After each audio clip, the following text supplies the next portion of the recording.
Welcome, everyone. My name is Dave Irlapati. I'm the president and CEO of S2 Tech, an IT services company based in St. Louis, Missouri. It's a great honor and privilege to be part of Desh Deshpande's conversation with Sadhguru as a moderator to explore the topic of inspiring tomorrow's entrepreneurs. We have two amazing entrepreneurs here. Sadhguru, who founded a nonprofit organization, Isha Foundation, and Gururaj Desh Deshpande, who founded several for-profit organizations. Both have made a huge impact on human well-being across the world. Sadhguru, known as the cool dude on a motorcycle among American children, is ranked among the 50 most influential people in India. Sadhguru is a yogic, mystic, and visionary. He has been conferred 3 presidential awards in India, including one for his environmental work, as well as the country's highest annual civilian award for exceptional and distinguished service. 3 decades ago, Sadhguru founded Isha Foundation, a nonprofit human services organization with human well-being as its the core commitment. The foundation has initiated yoga programs for human transformation and outreach projects to uplift rural communities. Isha is supported by 11 million volunteers in more than 300 centers across the world. Thank you, Sadhguru, for being part of the conversation. Dr. Gururaj Desh Deshpande, known as Desh Deshpande, is the president and chairman of Sparta Group LLC. Dr. Deshpande founded Cascade Communications with $1,000 investment and sold it for $3.7 billion. Dr. Deshpande's next company, Sycamore Networks, which went public in 1999, made him the richest Indian, and over 70% of internet traffic at one point of time was routed using his company routers. Dr. Deshpande has chaired and funded several other companies since then. So Dr. Deshpande is a life member of the Massachusetts Institute of Technology Corporation, and Deshpande co-chaired the National Council to support President Obama's innovation and entrepreneur strategy from 2010 to 2015. Thank you, Desh, for being part of this conversation. Thank you. Thank you, Dave. Namaskaram, Sadhguru. Namaskara. Desh, can I start you with one question? So as you look at the key points in your life and what you learned when you are in the late teens and early 20s, so what do you like to share with the students? I mean, the students that would be watching this video, the program is between 17 and 21 years. So what do you like to share with them? Well, I think some people grow up with wanting to be a great musician, a great something, and then they chart their whole life getting there. My life wasn't like that. I grew up in small villages and also big cities, and my father was a government servant. So most of the things that happened in my life happened because I got exposed to things.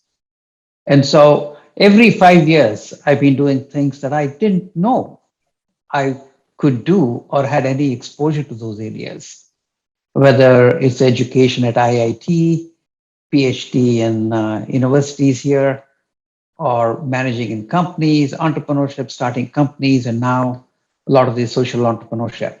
So I think the key thing that the young people should do is that everything in life is knowing what's possible to do, is the benchmark. Once you associate yourself with good people and know what's possible, and once you aspire to get there, I think you can get there. For example, Sadhguru, he set a whole new benchmark for millions of people. And so millions of people aspire to get there. But you don't realize that benchmark unless you get yourself exposed to good people. So any opportunity to work with great people, people who are very good values, good accomplishments, is what the young people should really look for. And the rest will all unfold by itself. Wow, that's very, very good answer, Desh. Sadhguru, how about you answering the question? As you look at key points in your life and what you learned when you are in the late teens and early 20s, what would you like to share with the students? See, you get somewhere not because you want to get there, because you're involved, your involvement is intense with every simple thing that you're doing. Today somebody may say that you are a great person for whatever reasons, that is their perception. But most people who are considered great are doing simple things with great intensity and involvement. It is because of that this has happened. At one time, our inner engineering programs, we used to put a byline, ordinary to extraordinary. So by third day, people asked, Sadhguru, nothing special happened. I said, I never talked about being special. I said, from ordinary to extraordinary, that means you become more ordinary than other people. Because you're so ordinary, everybody thinks you're special, that's their problem. But if you think you are special, if you think you are great, I think you're going to bury yourself into something. So it's extremely important. It is not about the goals, it is about the process. How profoundly are you involved? Like I was talking to, like we have these inside programs here, leadership programs. All the CEOs, over 200 CEOs every year, they come here from across the country and some parts of the world also. They were asking me, what is it that makes this Isha Yoga Center work so efficiently? Because everybody is a volunteer, nobody is really qualified for anything particular, they all do whatever they can do. I said, the fundamental difference is you are all devoted to the goal. Here we are devoted to the process. Every simple thing that we are doing it the way it should happen. Out of that, how far we go, what happens, happens naturally. Wow, this is very good, Sadhguru. Doing simple things with a lot. One important thing we must understand is, see, whatever we are doing right now we are having a conference, you are in St. Louis, he's in Boston, I'm here in Coimbatore. This is not because of us, it's the times in which we exist. If you were here a century ago, do you believe we would be doing this conference? Or if you were 500 years ago, would Desh be, making routers? No, maybe he would be making something, a sword or whatever else of the day, or maybe a bullock cart, who knows? So what we are doing is a consequence of times in which we exist. And it's for us to make the time in which we exist to progress into next possibility. But it is not all ours. We must bow down to every generation before us, because it's because of them today we are doing what we are doing here. So let us not take this as a big, a crown on our head, I've done this and that. Most of the things that we are doing is a consequence of the times in which we exist. Absolutely, Sadhguru. Sadhguru, this technology are coming into this wider use. The gap between rural areas and non-rural areas is widening. How can we bridge this gap? See, I feel technology is the best bridge that after some time, I believe in another 25 years, there will be no rural and urban areas left. World will be like one world. Wherever you are, if you have the necessary competence and the necessary involvement, what you can do in Boston, probably you can do in Bodhinaikapuram in a remote place, I'm saying. Because it'll be so connected, you don't have to be in that specific place. The world where you are geographically will be irrelevant, probably in the next 10-15 years, but I'm thinking, because I'm not as fast as Desh with technology, I'm thinking 25 years. But probably it'll happen in 5-10 years, I don't know, because we don't know what else they're coming up with. But the geographical location of where you are, who you are, what is your qualification, who your father was, which country you are in, all these things will become irrelevant as technology takes on. So there is no better technology. Technology is not creating the divide. Technology is the best bridge that we have. Wow. Desh, what is your take on this? As technologies are coming to wider use, the gap between rural and non-rural is widening. how can this gap be bridged? Now, I get a front view seat here at MIT to see what's going on. And it's pretty amazing what technology can do these days. You can pretty much take every atom and organize it and set things up and so on. In fact, the COVID, for example, the genome came to one of the companies that got started here from MIT called Moderna on January 23rd. By January 26th, they had the vaccine. And then, of course, it took about 9 months, 12 months to go through the clinical trials and everything else and make it available. But technology is becoming extremely powerful. But at the same time, it's creating the divide, right? Because there is people automating and there are people being automated and so on. But I totally believe what Sadhguru is saying. It's the same technology, it's the same innovation, it's the same entrepreneurship that can also help you bridge the divide because it's a very powerful technique.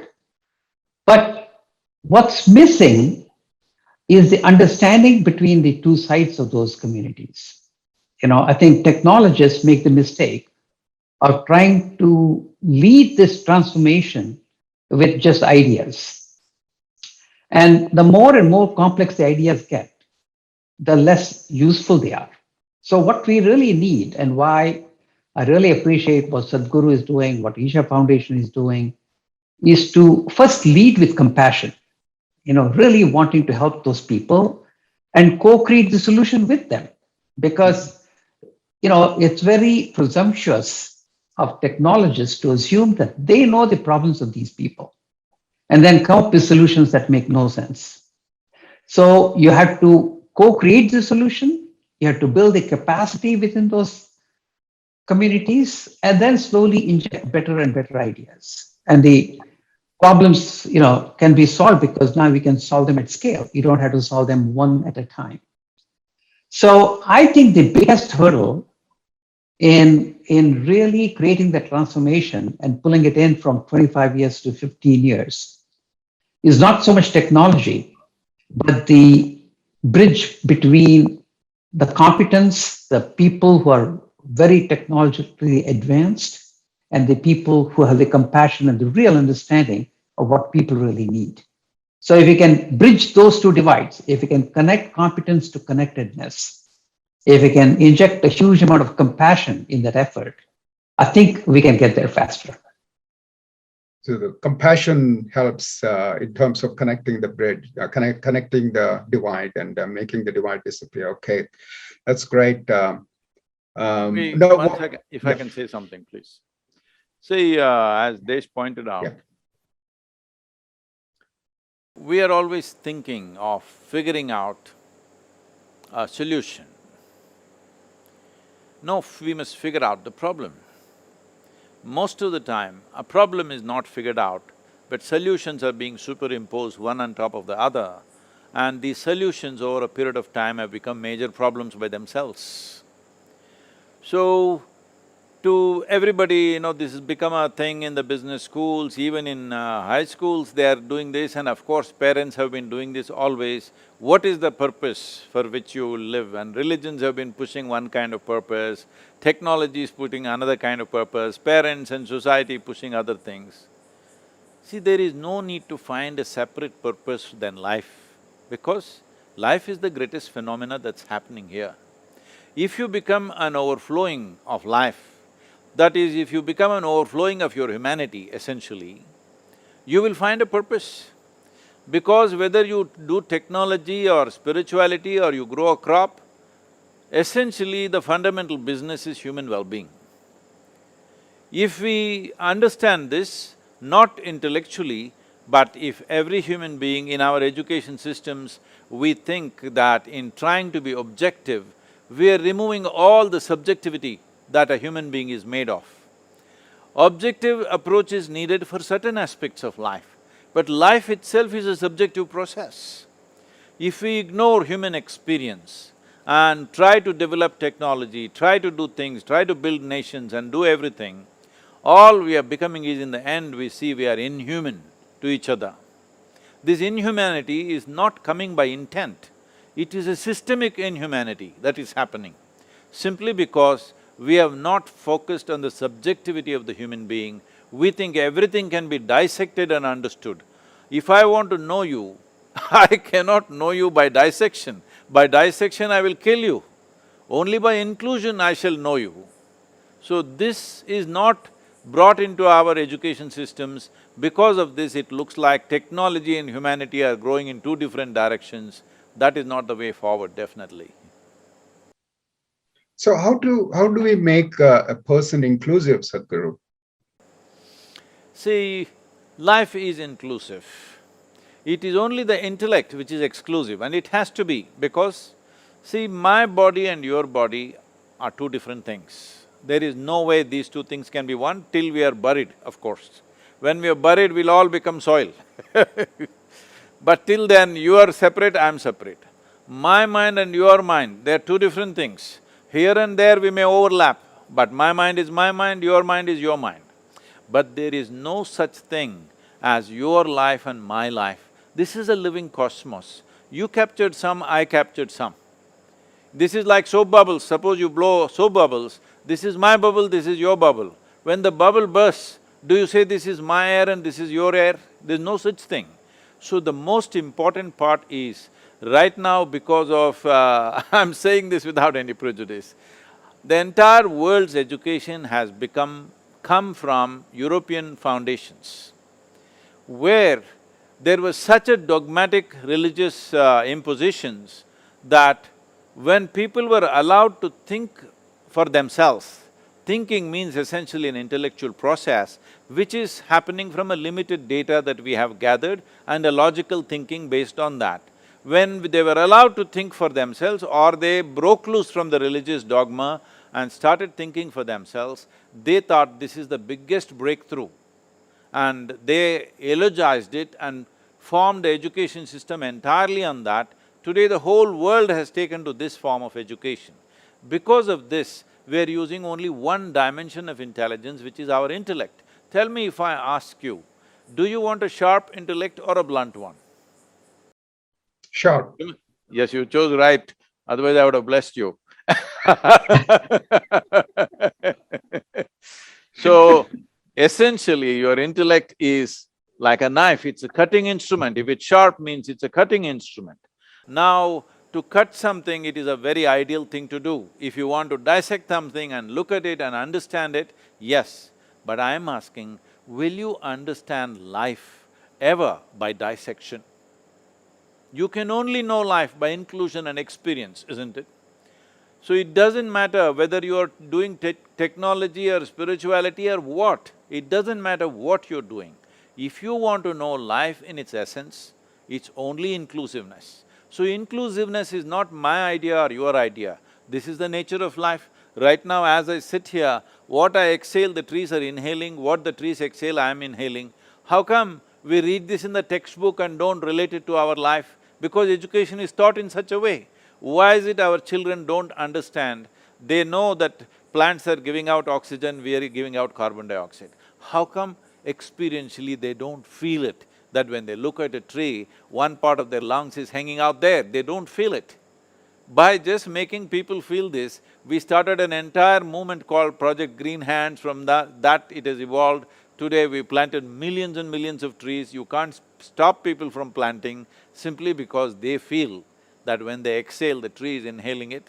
When the tree exhales, they are inhaling it. Is it not true? Is it not true Yes. it's happening? But there is no experiential dimension to our education. Objectivity is good to understand physical phenomena in the world, but you will not get life through objectivity. You need a subjective inclusiveness. So how do we So get Dave, this? let me reinforce Sadhguru's message in the entrepreneurship jargon that people use. So, the old educational system was you learned everything there is to know, and then you practice that particular profession for the next 30, 40, 50 years.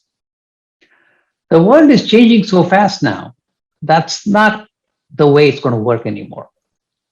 all the young people that are listening to us who want to build their careers, it's almost like things are reversed. It always starts with an emotional experience. You have to fall in love with something, and then you learn everything to be able to do that thing that you love. And then what you do keeps changing every few years. And so that decision that you decide as to what is it that you really want to learn, because the whole education system needs to transform to learning how to learn as opposed to learning any one particular thing, because knowledge is becoming available everywhere now, right? You can just Google everything. And so, but that decision is a very emotional experience. In fact, a lot of the MBAs and managers and so on, they all learn how to make decisions. But you're all taught in the business schools as to how you look at your options A, B, C, and you line everything up, and then you come up with a figure of merit and you make your decisions. But what I've found is that anytime you do anything big in life, whether you're starting a company, getting married, buying a home, or anything, any major shift that you make in your life, the unknown overwhelms the known. And therefore, people who approach these big decisions in life intellectually never get there. They get stuck because they'll be their whole life trying to figure out whether they should start a company or not, and it never happens, right? Mm-hmm. And so the journey of entrepreneurship starts with that emotional experience. It's an irrational decision. But that's what people have to learn. The young people have to learn how to figure out where their passion is and what they love and pursue that particular passion. So your logic can penetrate life to some extent. But right now the problem is we are trying to put the whole life process to make it fit into our logic. It will never fit. Even like they said, even a simple thing like to get married or not, they're going on thinking for 15 years. Should I or should I not? So yeah, no. Everything in life becomes so complex when you try to rationally explain everything that it just doesn't fit in. So Sadhguru, you had a fortune to spend a lot of time in forests while growing up. I mean, you observed the nature, animals, everything, and you had experienced that life, and you know. I was also one of them, so I was okay. That's funny, Sadhguru. But I mean, how do we get the students or children these days when we are all living in big towers and the buildings and all that? How do we get the children exposed to that kind of life around us? The trees, the mountains, and the forests, and the animals, and the life, how they interdependent on each other, and as you talked about the trees, they exhale and we inhale, we exhale and they inhale. That kind of dependency. How do the children get to know this? See, if we are concerned about a child's growth, one important thing is that they must be exposed to nature to whatever extent possible. For not everybody it may be possible, like me, I went off for weeks in the jungle by myself, and it is all now a success story because I survived. But it is very easy not to survive, it's very much possible. So, it is not that every child has to do that. Well, I went away and it was a big adventure for me, but it was a trauma for my parents. I can't imagine my daughter going away into the jungle without telling me, and how will I deal with it? Definitely it's a big concern. But safer ways of doing things are there. In most countries it is possible still to do it.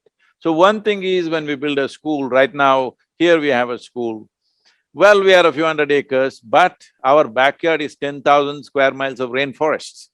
Now we are building a leadership academy near Bangalore and also a school. So again we are building next to forest And we have clearly explained why we want it next to the forest, because we don't want either the leadership academy that we are building and the school that we are building, they must have connection with nature, because there is no greater life, there is no greater teacher than life. People think life means life's experience. No, not just life's experience, life itself. The way life process is happening by right now, you just see every insect is a great entrepreneur. Tremendous entrepreneurs they are. Do you know how they make their living? Doesn't matter where you put them, they just know how to make a life out of it. So every insect, every worm, they're all tremendous entrepreneurs. If you just see their relentless focus on what they want and how they achieve it, it's absolutely incredible. Unfortunately, this whole idea, these ideas have been put into human minds that we were made in God's image, all other creatures are here to serve us. This is all rubbish. You just look at an ant, you look at a mouse, you look at a little bird, how much resilience and adventure they have. It's unbelievable what they do, and every day their life is so much at risk. They are not just doing ventures, they're doing adventure every day.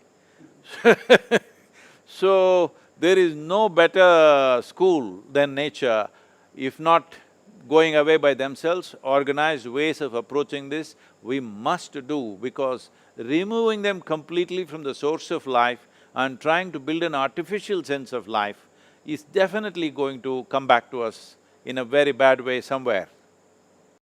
Yeah, I agree. Lot of times people say, why is it that so many Indians who have come to US have become entrepreneurs and done so well, right? Mm-hmm. Mm-hmm. And mostly because you need out-of-box thinking, right? Mm-hmm. And out-of-box thinking comes naturally to people who are out of the box, who have a very diverse experience. So what you see in Sadhguru's background is the diversity of exposure to different things. And when you get exposed, so I think young people, if they get an opportunity to get exposed to different things, whether it's technology or nature or society, people from different backgrounds, different languages, different countries, the more diverse your exposure is, the more is your keen insight into, number one, the humility to know where you belong in this world. Mm-hmm. And secondly, to see where you can do things that can have impact. And so I think looking for opportunity for that diversity is very important. As a life, the only two boxes that you should be in is, one is when you're in your mother's womb, it's a box, that protection is needed. Once you come out, no more box till the last box you get into.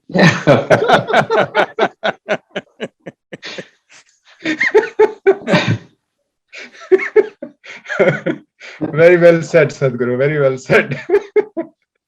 Sadhguru, you have a attention. You can observe anything and kind of grasp that very quickly. And I was amazed that you drew a painting, Bhairava painting, and it was auctioned off for over 5 crores. And I knew that you are not a painter or artist. And now I am. Now I am. Now you are. So tell us about that power of attention, that you can watch something and learn something so well that you could do anything. See, every human being is capable of this.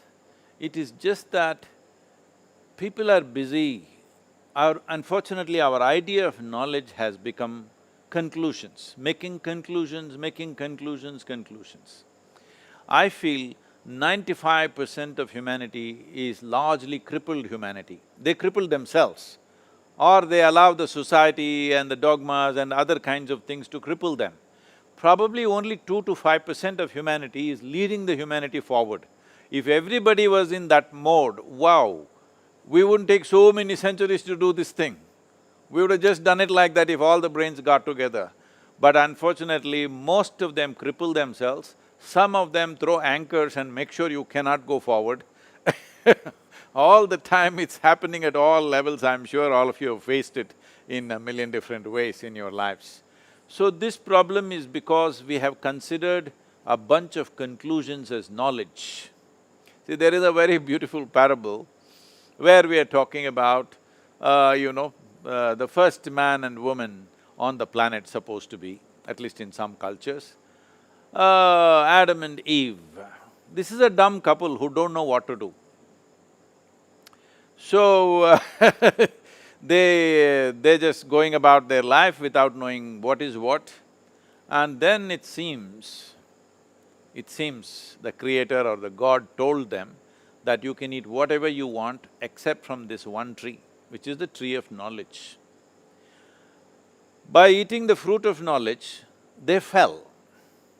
What this means is, see, our parents are always saying you must get more knowledge, our teachers are goading us to get more knowledge, entire society is pushing us towards that. But it seems God said, do not eat the fruit of knowledge, and by eating that they fell. This is not about some Adam and Eve, this is every Adam and every Eve. The moment you arrive at conclusions, you have fallen. Your ability to experience something is lost because you have conclusions about it. The moment you conclude, so now I think you're a good man, I cannot experience you for what you are right now. Or I think you're a bad man, I cannot experience you for what you are right now, because I have either positive or negative conclusions. I can't see you for who you are right now. Life is either a wall or a door, simply depending upon can you see clearly or not, isn't it? This happened, if it's okay, can I share a simple experience? Sure. Okay. This happened, my daughter, she grew up with me. Since she was 3.5 months of age, she was traveling with me wherever I go. And always I'm staying in so many people's homes, and I noticed that the problem with adults is they all want… when they see a child, they want to teach something. At least they want to teach 1, 2, 3, Mary had a little lamb, something. I said, I saw this urge in them and said, see, I don't want you to teach her anything. Nobody should teach her anything. You can play with her, you can be with her, you can talk to her, but no teaching. They said, how is this possible? If you don't even learn 1, 2, 3, what will happen to this girl? Somebody said, she won't know how many fingers she's got on her hands. I said, it doesn't matter whether she knows how many fingers she has or not, she will know how to use her fingers. That's all that matters to me. I call this 1,000. What does it matter? Hello? You call it 10, I call it 1,000. What does it matter? I know how to use my fingers, that's all that matters. And whether Mary had a lamb or not, I don't care. So, so I said, nobody teach anything, because everybody wants to teach a child something that's not worked in their life. When I say it's not worked in their life, see, when they were children, how joyful and wonderful and exuberant life they were. And by the time they're 35, they become like they're sinking down, as if earth is pulling them down. Most people have become like that. Why? Because whatever conclusions they have made has not worked, isn't it? And they call this knowledge. So, she grew up like this without any influence on her. When she was 12, 13 years of age, one day she came back from school and she was disturbed about what happened in the school that day, and she said, you're teaching everybody so many things, you don't teach me anything. I said, see, I don't do anything unsolicited. Now that you've come, okay, sit down here. And I said, see, this is all you need to know. Never look up to anybody. She looked at me with the expression, what about you kind of expression. I said, especially me, never look up to me, because if you look up to me, maybe you will take my picture and nail me on the wall. I am no use there. You must see me for what I am. If you see me for what I am of immense value. If you look up to me, you will put me in heaven and I'll be no use to you. And never look down on anybody. Do not look down on anybody or anything, do not look up to anybody or anything. See everything the way it is. You will navigate your life effortlessly.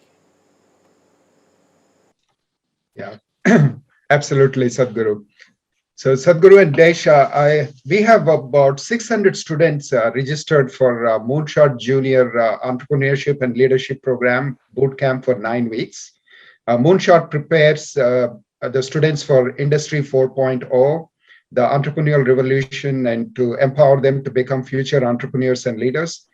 These students are predominantly from rural areas, studying in Rajiv Gandhi University of Knowledge Technologies, Sri Venkateshwara University, Sri Padmavati Vishwavidyalayam, Isha Vidya, Isha Home School, and Vivekananda Bala Mandir. So these students have submitted over 500 questions, Sadhguru. It was a tough task to get that. Desh suggested that we should involve the students, and so we went to the students and said, your meeting. So these are the questions they have. We gave them the option to ask either Sadhguru or Desh or both. So this is how we selected some questions. So this is the question. First question is from Saumya. She is in Isha Vidya, Ramaniam Metric Higher Secondary School, 12th Standard Commerce Stream. She's in India. This question is for Desh. Desh, what inspired you to develop your idea? I think a lot of it is just realizing that there is magic everywhere. There are some very big entrepreneurs like Bill Gates or Sadhguru and people like that who. Hey, don't put me there. No. Having the ability to make very big differences, right? But as you walk around, there are entrepreneurs everywhere. Just like Sadhguru was talking about the bird, the ant, and everything else. Every institution we look at, whether it's a school or a college or hospital or a company, small company, big company, a retail store, at some, it sort of appears like it's always been there, but that's not true. At some point, it wasn't there, and somebody had the vision to start it. And so there are entrepreneurs everywhere. There are people who look at the world and say, I think it can be different. And they start their journey without really knowing exactly how to get there, but they have that strong urge to get there. And they figure things out as they go along. And when you see that power of ability to see how something can be better and making a commitment and then getting there and getting everybody to believe in that mission, I think it's just a very, very powerful tool. And I started seeing that in everywhere. And that's what got me going. So Sadhguru, what about you? What inspired you to, come up with the Isha Foundation and the things that you're doing? Well, I'm not an inspired person because I don't know how to put this, this could be misunderstood, but let me explain this. See, for me, I have no ambition, because ambition means to achieve something or to get something in life, whatever. I paid attention to life and I saw, if I'm willing, the entire universe is mine. The whole world is mine. All the people are mine. All the creatures are mine. I'm saying your company, Desh's company, all the big companies, I see it as mine. Well, I'm not interested in your revenue, I'm interested in what you're doing. People are always telling me, Sadhguru, this is such a small place, why are you going and talking? I say, it doesn't matter small or big, it is just that what they're doing is important. What their revenue is not my business, revenue is their headache. My thing is, what are they doing? Is it significant in some way? If it's significant, it is mine. Anyway, the world is mine. I'm asking everybody and this little girl from Isha Vidya, is this world yours or not? If it's yours, everything that you can do, you do. As a part of that, Isha Yoga Center happened, that everything that we can do, we are still doing. We are building a large spiritual city in United States, and we are doing many things in the world, not because of an ambition, not because of wanting to get somewhere, not because of wanting to get something, simply because this is our world. We want to make it as beautiful and wonderful as possible. This is a very selfish goal. It is just that, why are you stingy with your selfishness? Include everything into your selfishness, then everything selfishness is wonderful. Everybody is talking about selflessness. How can you be selfless and be active? You cannot be. There is no such thing as selfless because your very experience of life is based on yourself. What you see right now, what you hear right now, only because there is self you can see, hear, speak and everything. So there is no life without self. Now, whether your selfishness is concerned only about you or your family or your community or your nation or the world or the entire universe or all life involved. So I'm saying the simplest way is, if everything is yours, there is so much to be done. Depending upon what is your competency, you do that to the best possible way, that's all there is. So, Sadhguru, when you say everything is Some yours, ways, also. no, I was just going to say, Sadhguru, in some ways, No, that's the biggest I didn't claim the revenue, Desh. No. But So that's your company is you my know, company, that's how I see. but ability to have an influence on so many people, right? It like you say, it expands as your intentions become clearer and clearer, and the self part diminishes, right? In fact, I see the same thing with companies too. People who start with wanting to make some money, wanting to do this, get a fame, get a name, and so on, they get to some extent, but they get stunted. It's the people who really want to make a difference, where the self is not at the center, are the ones who really make a big difference. So I think there's a very common characteristics. You don't start by saying, it's my ambition, because as soon as you say my ambition, the game is over. Shall I share my problems with you? Sure.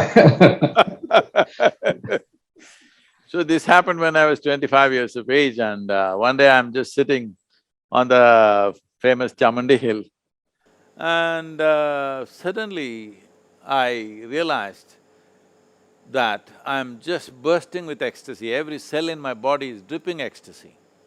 Then I pay attention to this, why is this happening to me, what is it? Then I realized, if I take my hand off my mind, if I don't mess with my mind, everything within me is just bursting in ecstasy.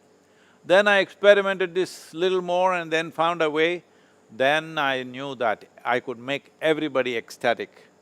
So, I sat down and made a plan.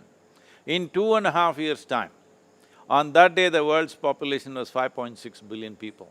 I said, in 2.5 years' time, I'll make the whole world ecstatic, because who will not want it? Who will not want to live blissfully? I thought nobody will reject it. See, 39 years. Oh, you're getting there, you're getting there.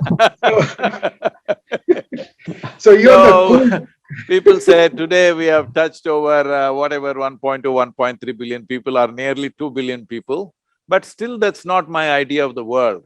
It's 7.8 billion people today. So I know I will die a failure, but I'm a blissful failure. Okay. So I have a second question. It's from Murugavel Swami, Vivekananda Mandir Metric Higher Secondary School, Science Stream, 12th Standard in India. And this question is for Desh. What was your key driving force to become an entrepreneur? Well, it's just excitement, for me, life is made if you get up in the morning and you're excited about the day and have fun that day. And if you can live every day of your life like that, there's nothing more to it. And the very first company I worked for was a little company in Toronto that was owned by Motorola, but it was a little startup. And that's where I got that experience over the 4 years, building a big business and so on. But every year it was a whole new experience in terms of realizing that I could do things that I never thought of. And even more so, the people that you hired and worked with you, they all would say, oh, I didn't know I could do all these things. So it's just that entrepreneurship is the best way to have that expansive experience. experiencing life as it happens, as Sadhguru is talking about. And so that was the hook. And so, uh, and I feel very blessed that I have that opportunity to be able to do that. So Desh, you could have made a small difference, but with the routers that you and your company and your engineers designed, now you connected all the planets. I mean, today we are having discussion, or this Zoom is one of the reason is those routers are transmitting the data at such a high, fast speed. And we are having, so you didn't just take a small problem, but you took a very, very big problem to solve. Yeah, so, well, but inside of me, I share the same feeling as Sadhguru. I'm going to die of failure.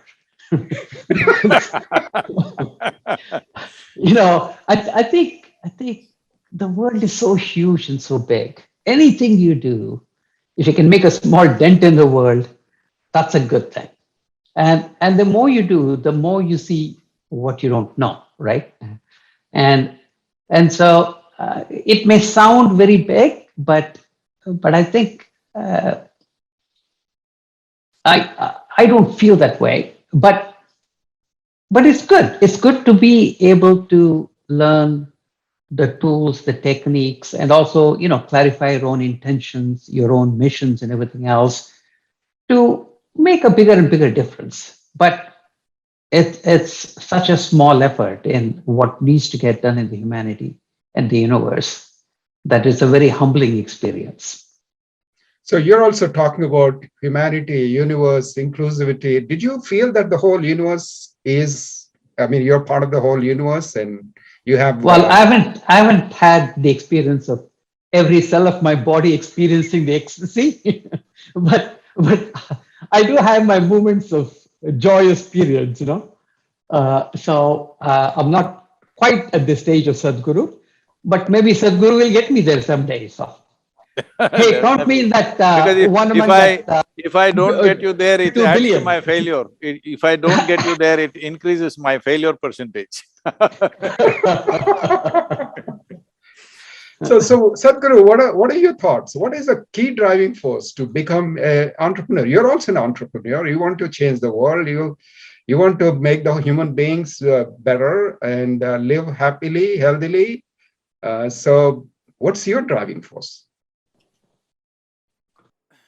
See, nothing drives me, I drive everything, so I'm okay. This is what the significance of this culture, the significance of yogic traditions is just this, that there is no driving force in your life. You are the driving force.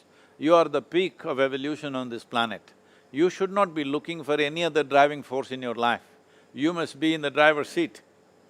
So if you are not the driver and the driving force, then there is a serious problem, because then you will imagine all kinds of things, and these imaginations have led to various kinds of conflicts, various kinds of troubles, and the level of violence and atrocities that we have committed upon each other is, we are not even seeing that it is we who are driving this. See, if I am driving a car and I think God is driving the car, if I hit you, it's God's will, what can I do? If I know I'm driving the car, I don't want to hit you, it's very natural for me to look at it that way. I'm using a very basic example, but it is true in every way, because the worst things on the planet have been done by claiming that I have been driven by something else, whether it's a philosophy or an ideology or a heavenly master or whatever. I've been driven by something else gives you a certain insurance to do whatever nonsense you wish to do. This has to go. The basis of this movement is this, from religion to responsibility. It's important that human beings see, for every thought, for every emotion, for every action that I perform, this is my action, this is my karma, it's my doing. There's no excuse for this, there's no explanation for it. Wow, very sensible, Sadhguru. So I have another question. This comes from Pawan Kumar Reddy Mittapalli, from Rajiv Gandhi University of Knowledge Technologies. He's doing B.Tech third year, is in India, and this question is for Sadhguru. So how do I know what I want in my life? You should not want anything because, as I said earlier, the only precious thing in your life and the greatest value in your life is life. How to enhance this life? If you see, you will naturally enhance every other life around you. If you have a technical brain, you will do something like this. If you have an agricultural mind, you will do something on the land. If you have a political mind, you will do something in the policy. If you have a spiritual mind, you'll do this. That is an inclination of the mind due to certain exposures and inclinations have developed because of exposures that we have. But fundamentally, it is life. A router is meaningless if it doesn't enhance human life, isn't it? It enhances human life. That is why it is valuable. The technology is valuable because it is enhancing life. So let us not misunderstand this. Technology is not the most valuable thing. Life is the most valuable thing because that's the only thing we have. We think we have many other things. We think we have wealth, we think we have money, we think we have something else. No, we have… the only thing that we have is life. See, right now, we are sitting here, if the life is taken out of this, what is the use of these clothes? What is the use of this building? What is the use of the money? What is the use of the knowledge? What is the use of anything? These are all, accessories to life. We are misunderstanding accessories as life. No, if you hold life as the prime thing, you will see your body, your brain will develop in such a way depending upon where we are placed.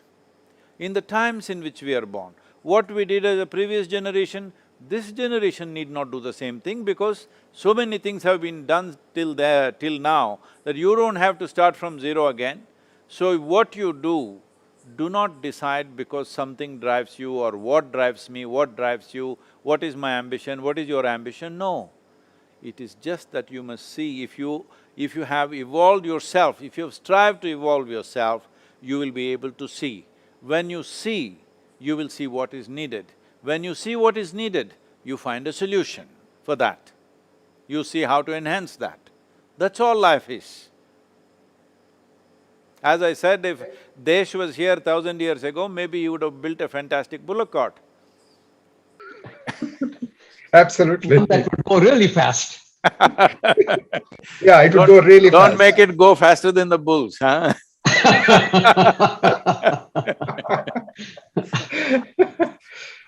Desh, you want to share about that? Something… Yeah, I think it's what I find is that people who have a vibrant life, countries that have a vibrant life, communities that have a vibrant life, the people there are excited about life and they see, it's not like they don't see problems, but when they see a problem, they get all excited and they want to solve it, right? And so as a result of that, there is a lot of excitement in those communities, in those organizations.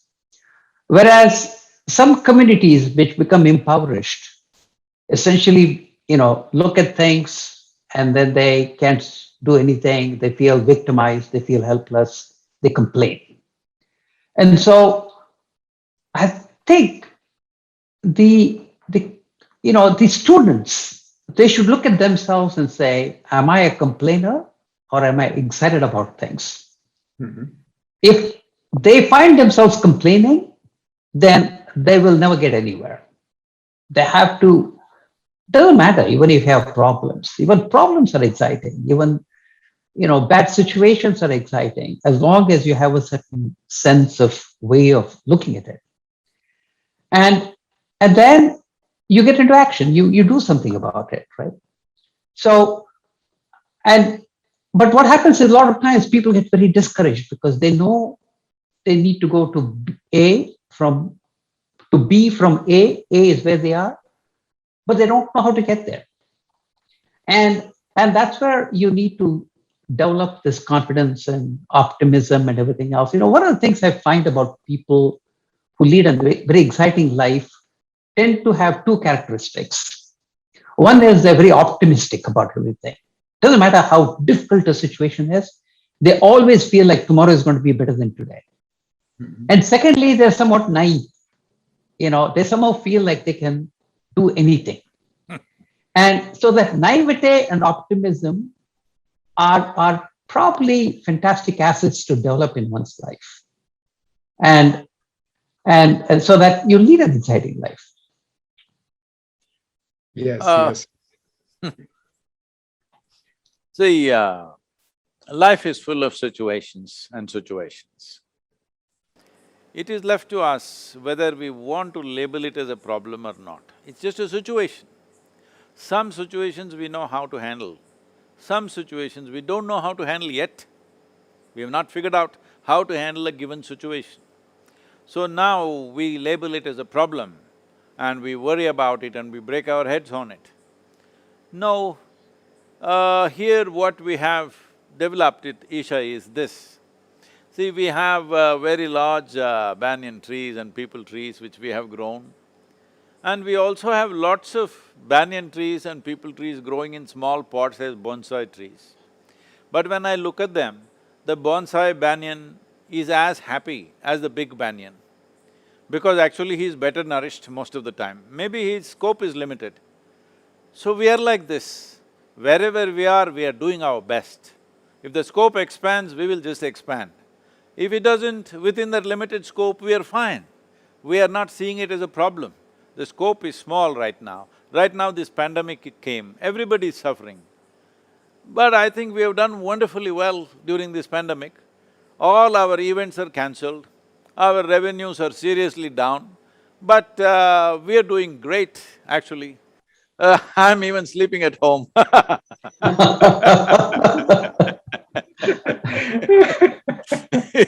So there is no complaint, it's a different situation. Yes. So this situation we are doing, and actually in terms of reaching people, because that's our main work, in terms of impact, we have multiplied in this 1.5 years' time. We are using technology like never before, thanks to Desh for blinking faster.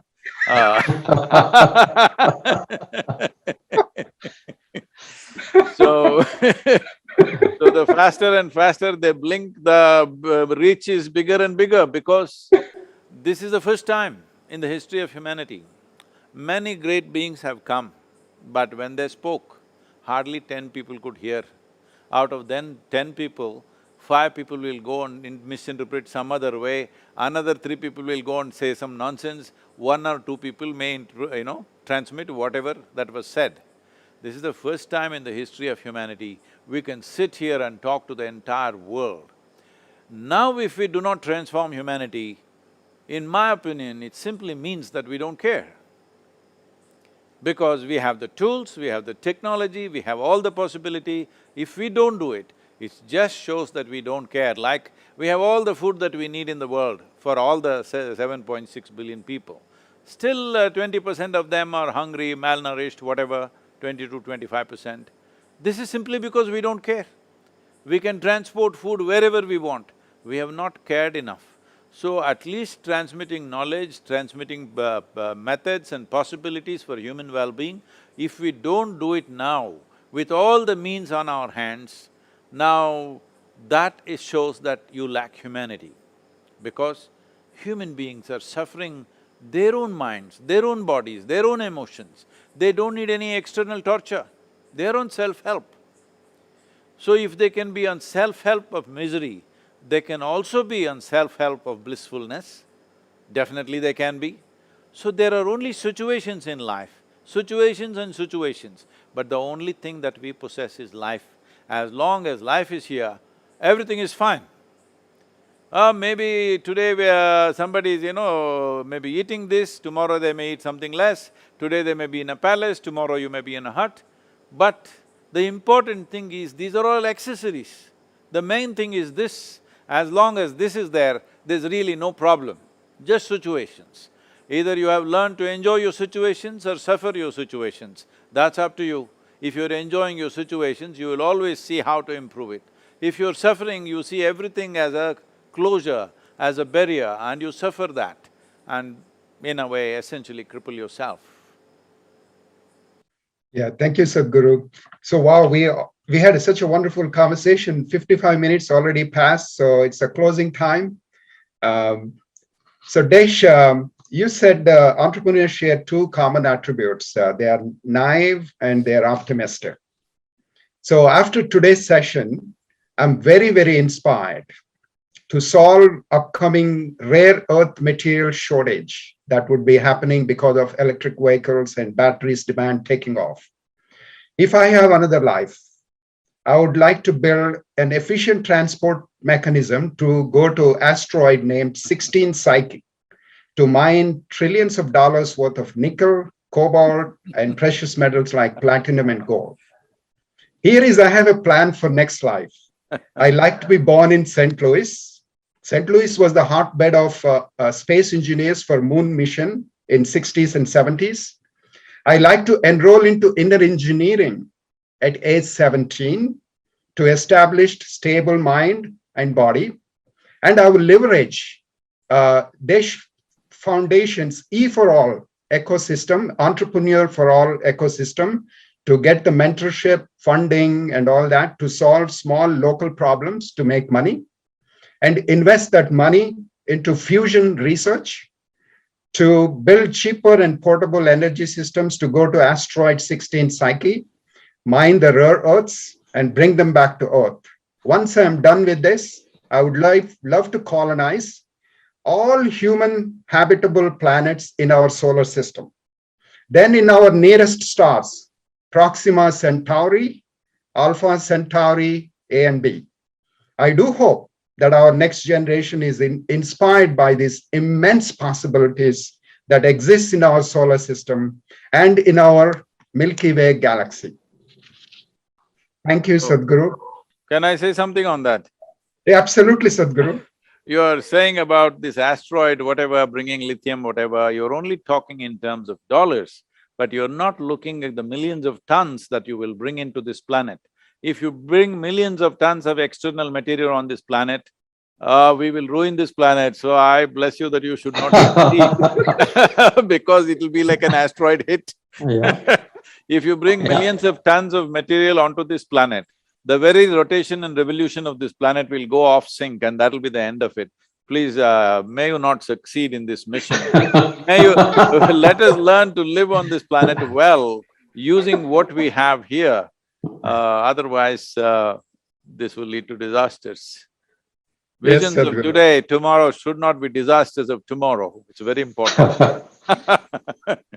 Yeah, at least what I felt is the fusion But at the reaction. age of 17, you will come to inner engineering, I like that. Yeah.